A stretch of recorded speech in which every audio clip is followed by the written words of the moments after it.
हिमाचल प्रदेश में street vendor act 2014 सख्ती से लागू होगा। तहबाजारी अपनी मर्जी से जहां तहां नहीं बैठ सकेंगे। केंद्र सरकार के इस एक्ट को लागू करने की तैयारी में प्रदेश की अफसरशाही अब जुट गई है। बता दें कि नगर निगम शिमला में साल 2016-17 में इस एक्ट को लागू किया गया था। शिमला नगर निगम देश में ऐसा पहला निगम है जिसने एक्ट को लागू तो किया, लेकिन अब ये एक्ट फाइलों में दम तोड़ रहा है। माकपा शासित नगर निगम ने शिमला में नो वेंडिंग के साथ करीब 1500 तहबाजारी बैठाने के स्थान तय किए थे। 2017 में नगर निगम और प्रदेश की सत्ता बदलने के ये एक्ट ठंडे बस्ते में चला गया। इस कारण शिमला में तहबाजारियों की समस्या बढ़ गई है।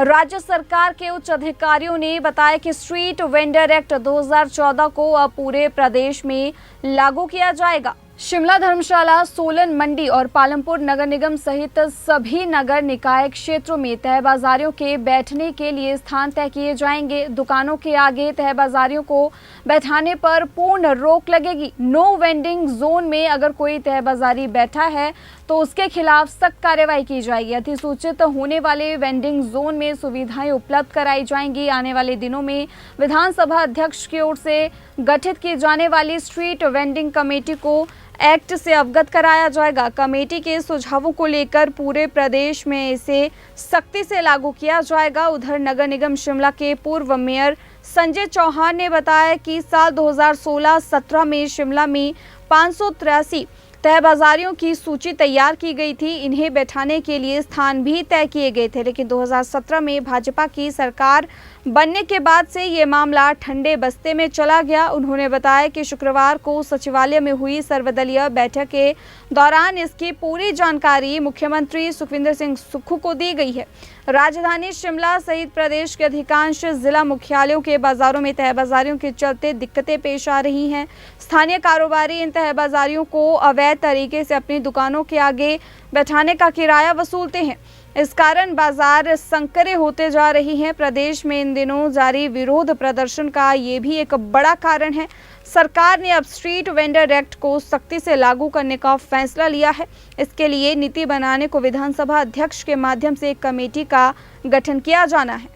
हिमाचल प्रदेश में स्ट्रीट वेंडर एक्ट 2014 सख्ती से लागू होगा। तहबाजारी अपनी मर्जी से जहां तहां नहीं बैठ सकेंगे।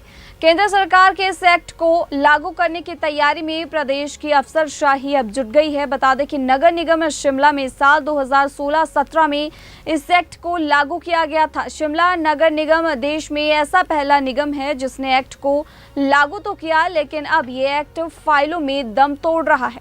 माकपा शासित नगर निगम ने शिमला में नो वेंडिंग के साथ करीब 1500 तहबाजारी बैठाने के स्थान तय किए थे। 2017 में नगर निगम और प्रदेश की सत्ता बदलने के ये एक्ट ठंडे बस्ते में चला गया।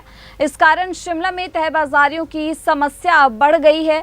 राज्य सरकार के उच्च अधिकारियों ने बताया कि स्ट्रीट वेंडर एक्ट 2014 को अब पूरे प्रदेश में लागू किया जाएगा। शिमला, धर्मशाला, सोलन, मंडी और पालमपुर नगर निगम सहित सभी नगर निकाय क्षेत्रों में तहबाजारियों के बैठने के लिए स्थान तय किए जाएंगे। दुकानों के आगे तहबाजारियों को बैठाने पर पूर्ण रोक लगेगी। नो वेंडिंग जोन में अगर कोई तहबाजारी बैठा है तो उसके खिलाफ सख्त कार्रवाई की जाएगी। अधिसूचित होने वाले वेंडिंग जोन में सुविधाएं उपलब्ध कराई जाएंगी। आने वाले दिनों में विधानसभा अध्यक्ष की ओर से गठित की जाने वाली स्ट्रीट वेंडिंग कमेटी को एक्ट से अवगत कराया जाएगा। कमेटी के सुझावों को लेकर पूरे प्रदेश में इसे सख्ती से लागू किया जाएगा। उधर नगर निगम शिमला के पूर्व मेयर संजय चौहान ने बताया कि साल 2016-17 में शिमला में 583 तहबाजारियों की सूची तैयार की गई थी। इन्हें बैठाने के लिए स्थान भी तय किए गए थे, लेकिन 2017 में भाजपा की सरकार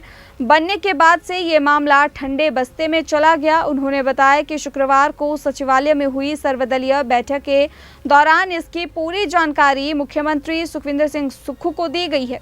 राजधानी शिमला सहित प्रदेश के अधिकांश जिला मुख्यालयों के बाजारों में तहबाजारियों के चलते दिक्कतें पेश आ रही हैं। स्थानीय कारोबारी इन तहबाजारियों को अवैध तरीके से अपनी दुकानों के आगे बैठाने का किराया वसूलते हैं।